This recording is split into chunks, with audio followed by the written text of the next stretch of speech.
In the next slide, this is just a brief video. Ilan? 3,000? I will kill more. If only to get rid of drugs. If it's crimes against humanity, the most responsible would be the one who bears the greatest responsibility, would be the one who ordered it or had the responsibility to stop it. In the next slide, he admits to the killings. Yung sa TV, yung tumatakbo, sa CNN, pati BBC since yesterday, said that Duterte admits killing or shooting the criminals.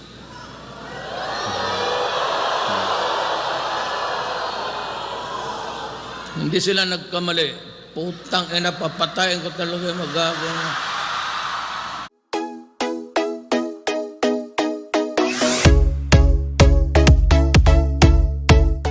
Please proceed, Attorney Conti.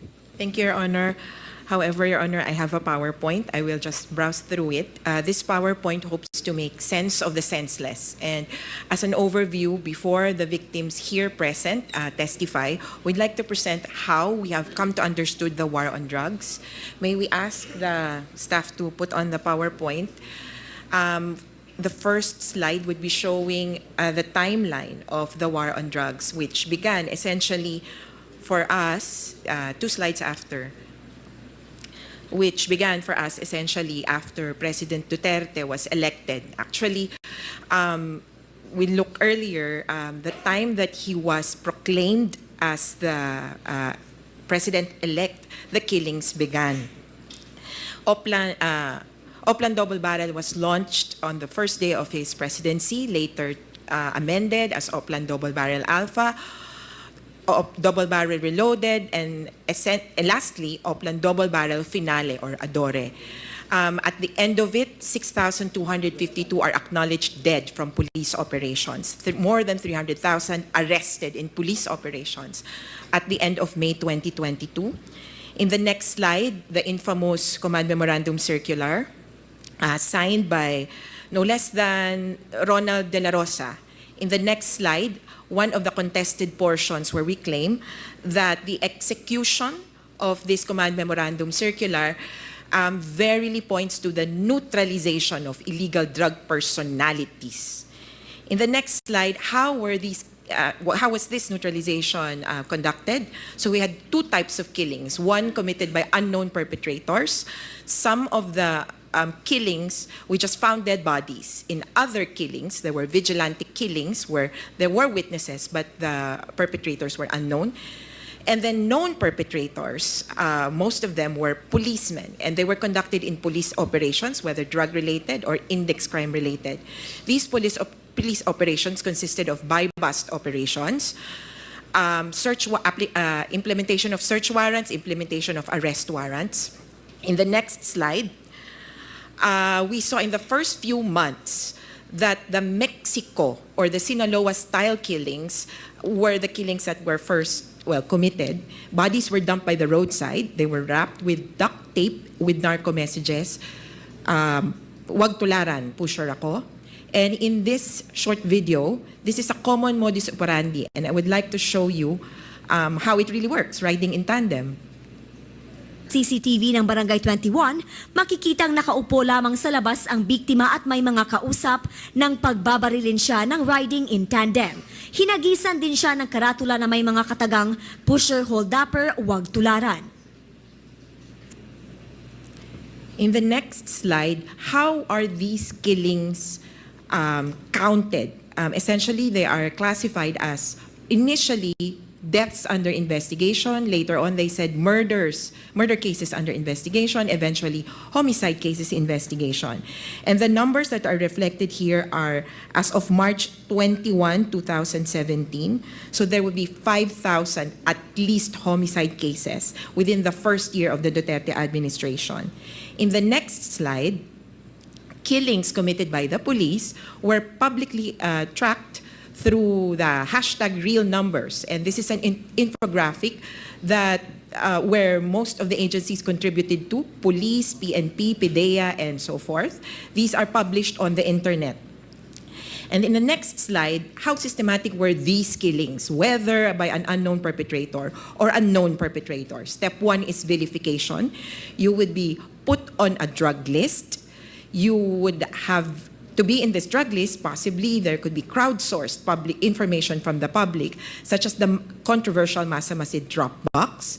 Mandatory drug tests in communities where there would be violation of your right against self-incrimination.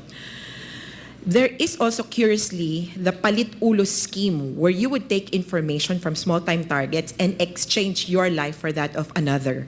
Essentially, ilalaglag nyo po ang ibang tao. In the next slide, step 2 is operation, of course. Police operations usually resulted in nanlaban scenarios, as was mentioned earlier by by Atty. Colmenares. In these scenarios, there would clearly be planting of evidence because that would justify the operation as a drug operation. The victim or the deceased would have to have a firearm and drugs on his body. There were rewards and quota systems, which we heard from the street. And this is another curious example, which we heard from Cebu so far. One-time, big-time operations, which are guised as sakleo or special anti-criminality law enforcement operations. Baga normal naman po talaga naman pong may sakleo, pero yung one-time, big-time, kakaiba ang nangyari sa Tokhang. Talagang paramihan ng patay.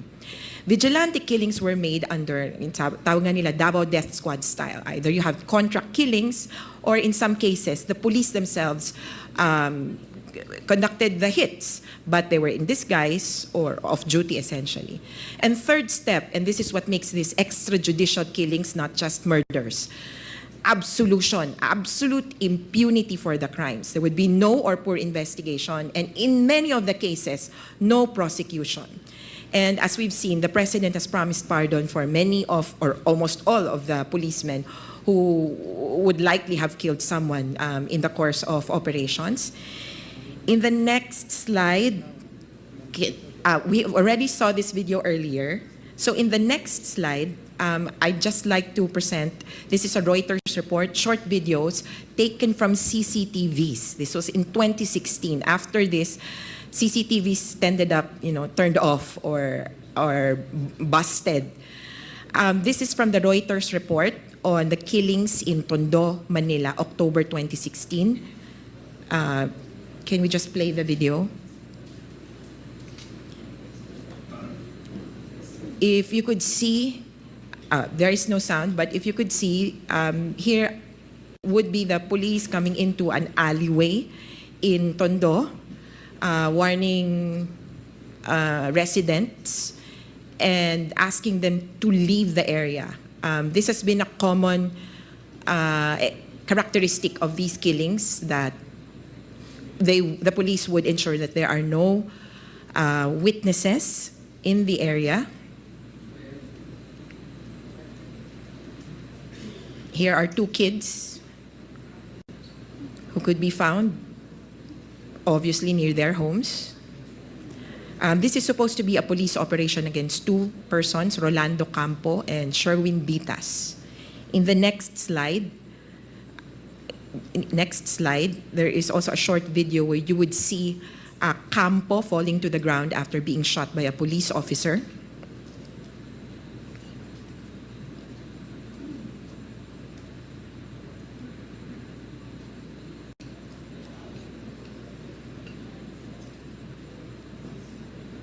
And this is how usually the killings happened, in broad daylight, brazenly.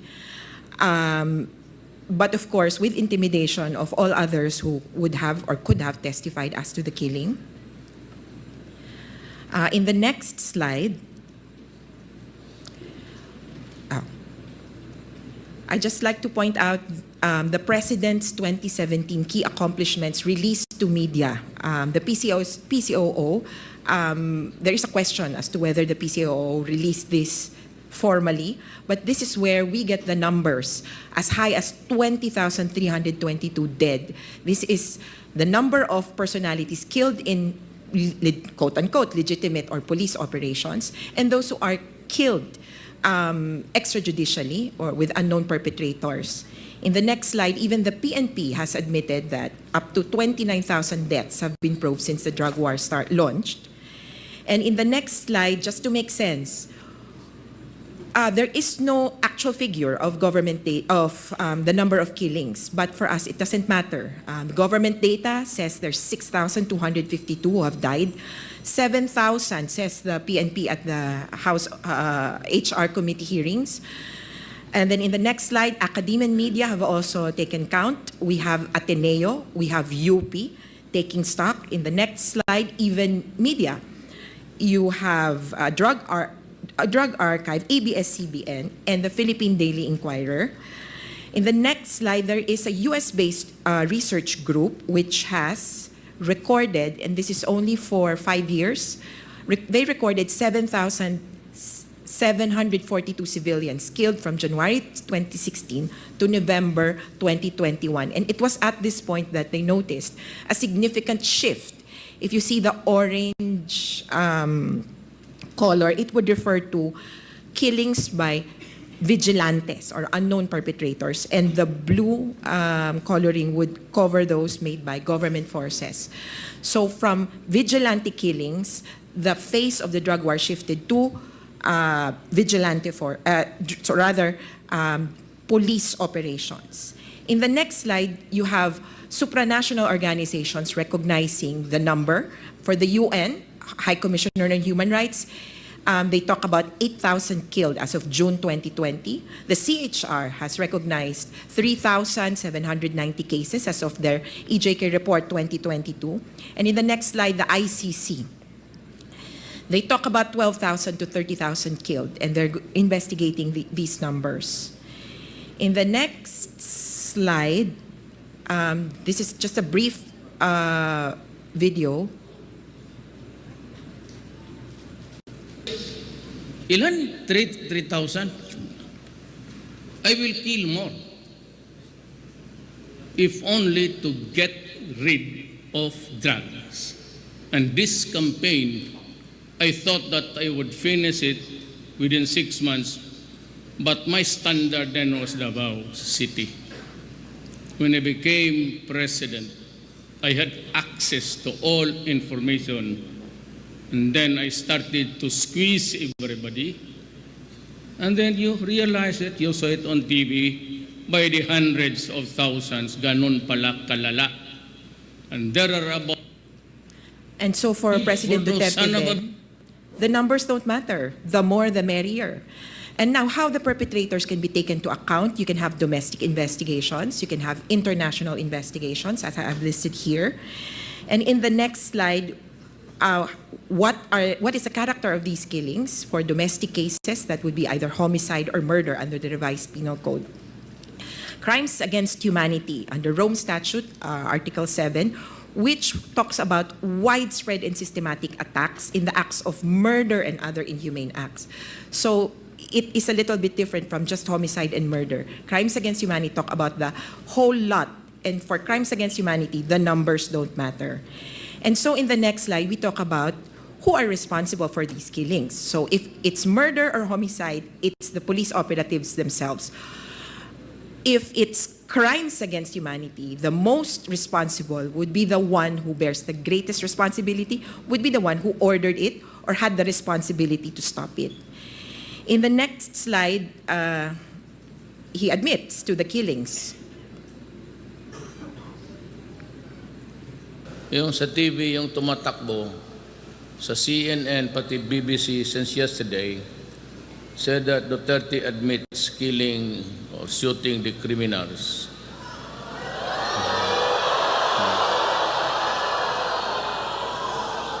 Hindi sila nagkamali. Putang ina, papatayin ko talaga magagawa.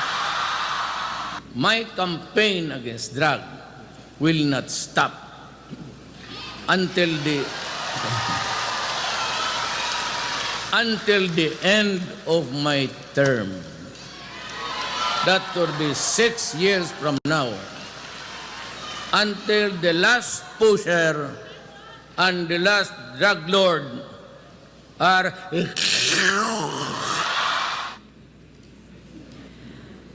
President Duterte did not act alone. And so he had policemen, he had civilian hitmen, and he had other civilian personnel who came with him from Davao. And they are called, what we call them, the Davao Boys. That is Senator Bato de la Rosa in the photo prior. And here are the names of some of the quote-unquote Davao Boys, the policemen who we have come to know and have encountered in the cases that we have filed, led by no less than the former PNP chief, Ronald Bato de la Rosa. It goes down to those on the ground, as invited prior, Charles Owen Molinos and company, Ali Jose Duterte, Johnson Almazan, Lito Patay. I've also noted their batches from the PNPA and PMA, and there would be a correlation because they would be either classmates or upperclassmen, lowerclassmen. In the next slide are also key officials, and they might not have been in the PNP, but of course they were placed in civilian positions. I would just like to point out the key role of the PIDEA, because the PIDEA actually must take the lead role in drug operations. During the time of President Duterte, he made the PNP the lead agency for drug operations. Eventually, it was adjusted, but, well, until today, it appears that they are taking the lead in violation of the original intention of the law. Other Davao boys on the periphery, because they're not actually from Davao, but they are well connected to these personalities. We have former Chief Oscar Albayalde, Jovi Espinido, and Marvin Marcos. There's also Attorney Afelgar Triambulo from IAS. Sorry, I forgot to mention that. He's from Davao. IAS is important because it is the agency, it is the unit within the PNP, it's the Internal Affairs Service, which should investigate these deaths during police operations. In the next slide, just briefly, this is the ICC investigation. We started with preliminary examination, and now on to investigation. The Office of the Prosecutor actually has a website where you can put in information or volunteer information in their investigation. In the next slide, I just clarify what is a preliminary examination rather, and an investigation. Sa PE po, preliminary examination, ang tanong, ano yung krimen? Yung krimen ba ay crimes against humanity? Sabi nila, yes. Next stage, sino ngayon ang may kasalanan? And that is where we are at. The ICC is looking at who are responsible before they can determine who is most responsible. In the next slide, I have clipped a portion from the application of the request of the Office of the Prosecutor to open an investigation, and they name personalities aside from President Duterte. In the next slide, this is why we have information as verified by the Solicitor General that 5 personalities have been identified as suspects by the ICC. Bato de la Rosa, Oscar Albayalde, Romeo Karamat from Bulacan, Eliazar Mata, Edilberto Leonardo. And lastly, Your Honor, just last video, thankfully not everybody has died in the war on drugs. And we do this not only for the victims, the survivors, but also for people like, in our next slide, people who have survived these killings and they have lived to tell the tale. Maneha Jr. Pero maya-maya pa, biglang gumalaw ang paa ni Maneha.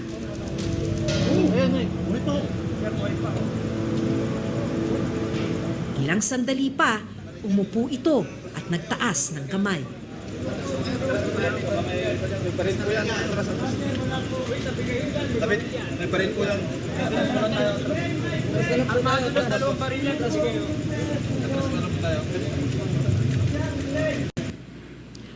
And what is frustrating, Your Honor, in these cases where people have survived, and even for the persons who have been deceased, the police file charges against them. And this is a complication that should be addressed not only by the PNP, but the justice system entirely. Today, Your Honor, we have the Rise Up for Life and for Rights organization, our clients. And if I might yield the floor to them. Thank you, Your Honor, for this opportunity.